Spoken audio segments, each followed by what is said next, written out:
Hello everyone, welcome to my channel. Please subscribe and keep watching more details. General Hospital spoilers Monday, October 7. Holly's unexpected visitor, Willow and Michael's challenge, and Chase's bad news. General Hospital, GH, spoilers for Monday, October 7, reveal that Willow Corinthos, Caitlin McMullen, will try to put Drew Quartermain, Cameron Matheson, out of her mind and focus on her family with Michael Corinthos, Chad Dell. Now that Lucas Jones, Van Hansis, is back in town and ready to play a role in Wiley Corinthos, Byron Weaver, life, there will be some things for Michael and Willow to talk about. This could stir up some past issues for Michael when it comes to the pain of the baby switch, but it looks like Willow will suggest they can figure all this out together. In the meantime, Lucas will head to the cemetery for a chat with Bobby Spencer's Jacqueline Zeman grave, so that's sure to be some emotional moments. Over with Harrison Chase, Josh Swickard, and Brooklyn Quartermain, Amanda Seton, they'll face some shocking updates from Violet Finn's Jovial Love, Principal. Brooklyn and Chase already heard the news that Violet hit a kid named Garth for calling her daddy a drunk. Chase and Brooklyn had a nice talk with Violet, but that may not be enough to spare her some major consequences at school. PA's preview video shows Chase looking confused as he asks questions. This might lead to the principal announcing Violet's been expelled, especially if this isn't the first time a problem has come up since Hamilton Finn, Michael Easton, went to rehab. As for Violet, she'll seek Tracy Quartermain's, Jane Elliott, advice on what to do if someone trashes Finn to her again. Lois Cirillo, Rena Sofer, will also have an unsettling moment in Monday's GH episode, so we'll see if this involves the Violet drama or perhaps a hidden truth.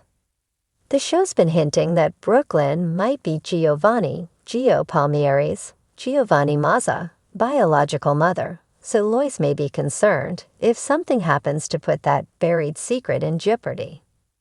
Elsewhere, Robert Scorpio, Tristan Rogers, will alert Diane Miller, Carolyn Hennessy, to the fact that Holly Sutton, Emma Sams, is back in town, but he'll offer reassurance when it comes to their relationship being on solid ground. At Holly's hotel suite, she'll answer the door expecting room service and express surprise when she finds someone else. It looks like it'll be Jack Brennan, Charles Mazur, who pops up since he'll have an intriguing encounter with Holly on Monday's show. Next, Elizabeth Baldwin, Rebecca Herbst, and Terry Randolph, Cassandra James, will look over Lucky Spencer's Jonathan Jackson final test results as they hope everything will stay on track for Lulu Spencer's Alexa Havens liver transplant. Finally, Lucky will have his long-awaited reunion with Aiden Weber, Colin Cassidy, so he'll admit he owes his son a huge apology. This will be Lucky's first attempt to truly reconnect with Aiden and make things right, so we'll see how Aiden responds. General Hospital spoilers say Aiden may keep his guard up out of fear that Lucky will abandon him again, but our predictions point to them building a better bond over time. On Monday, October 7, General Hospital is set to deliver high-intensity drama as Port Charles residents grapple with unexpected twists and emotional upheavals. Holly's unexpected visitor, Holly Sutton, after years of navigating the treacherous waters of international espionage and personal loss, has finally found some semblance of peace.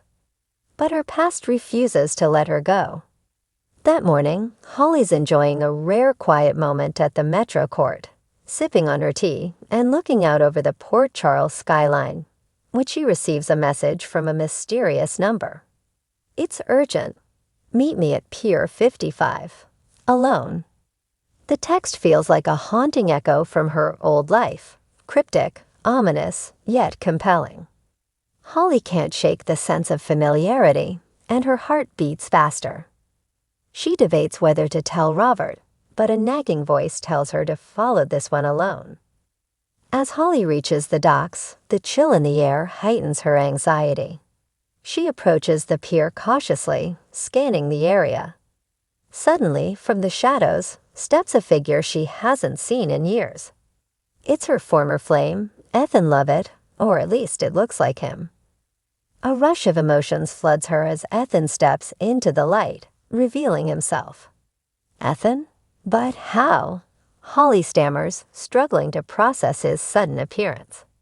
The last she heard, Ethan was off the grid, supposedly working undercover for the WSB in a dangerous mission. Ethan gives her a soft, knowing smile. I didn't think I'd make it back, but something's happened, Holly. I'm in trouble. I need your help. Before Holly can question him further, a gunshot rings out from the shadows. They both duck, and Ethan grabs her arm, pulling her behind a stack of crates. The danger that lurks in their lives once again is too real. Someone is after them, and it's clear Ethan's trouble has followed him home to Port Charles. Willow and Michael's challenge. At the Quartermain Mansion, Willow Tate and Michael Corinthos are facing a different kind of challenge, a more intimate, personal one. The young couple has been through so much already. Wiley's custody battles, Willow's leukemia diagnosis, and now the looming uncertainty of her health. But their bond, though tested, has always been resilient. Today, they're sitting down with their family and close friends to have an uncomfortable conversation about the future. Michael wants to ensure that Willow's medical needs are met, especially in case her condition worsens. He's been quietly making arrangements, looking into clinical trials and new treatments that might offer a lifeline. Willow, however, has her own thoughts about the situation. Michael, we can't keep living like I'm about to die tomorrow, Willow says gently, though the sadness in her eyes betrays her calm tone. I don't want Wiley to grow up in fear. Michael, visibly emotional, shakes his head. I'm just trying to be prepared for anything. I don't want to lose you, Willow. Willow takes his hand. And I don't want to lose us by living in this constant state of dread. The room grows tense as they struggle to find a middle ground. Michael's family, Ned, Olivia, and Carly, remain silent, letting the couple have their moment, but the weight of what's left unsaid hangs heavily in the air. Willow's health has always been a sensitive topic, but today it feels more urgent than ever. The choices they face are difficult. Aggressive treatments with painful side effects, or focusing on the quality of life for however long that may be. As the day goes on, Willow and Michael are forced to confront their deepest fears and desires, each of them trying to balance love and pragmatism in a way that doesn't tear them apart. Their challenge isn't just about surviving. It's about figuring out how to live fully while they can. Chase's bad news. Meanwhile, over at the Port Charles Police Department, Detective Harrison Chase is dealing with a professional and personal crisis.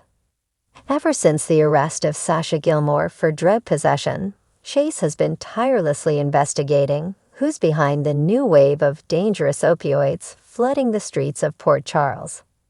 But today, Chase is the one blindsided. While going over recent developments with his team, he receives a phone call that rocks him to his core. It's Brooke Lynn Quartermain, his fiancée, and her voice trembles on the other end. Chase, something's happened. I don't know how to tell you this. Chase's heart sinks as he listens to Brooke Lynn's words, his worst fears confirmed. The news isn't just personal, it's professional. Someone close to him, someone he trusted, is involved in the opioid trade. It's his brother, Gregory Chase. Gregory had been struggling with an undiagnosed illness for months, but no one could have predicted how far his desperation had driven him.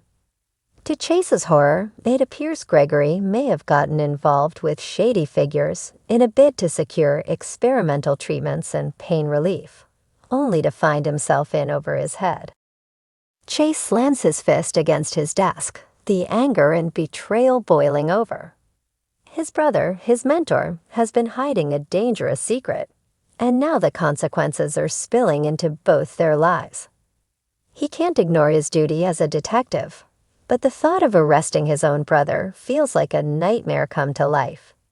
Brooklyn rushes to the station to comfort him, but Chase is torn. Does he expose Gregory and risk losing the last remaining piece of his family? Or does he try to help his brother from the inside, risking everything he's worked for as a detective? The decision weighs heavily on him, and by the end of the day, Chase knows that no matter what path he chooses, his life will never be the same again. The tensions rise. As the day progresses in Port Charles, secrets unravel, relationships are tested, and the looming threat of danger grows ever closer. Holly and Ethan are on the run from a shadowy enemy. Willow and Michael must navigate the painful realities of life and death, and Chase faces the devastating possibility that his own flesh and blood may be part of the criminal world he's sworn to take down. The road ahead is uncertain, but one thing is clear. The residents of Port Charles are in for a week full of heartache, revelations, and life-altering decisions.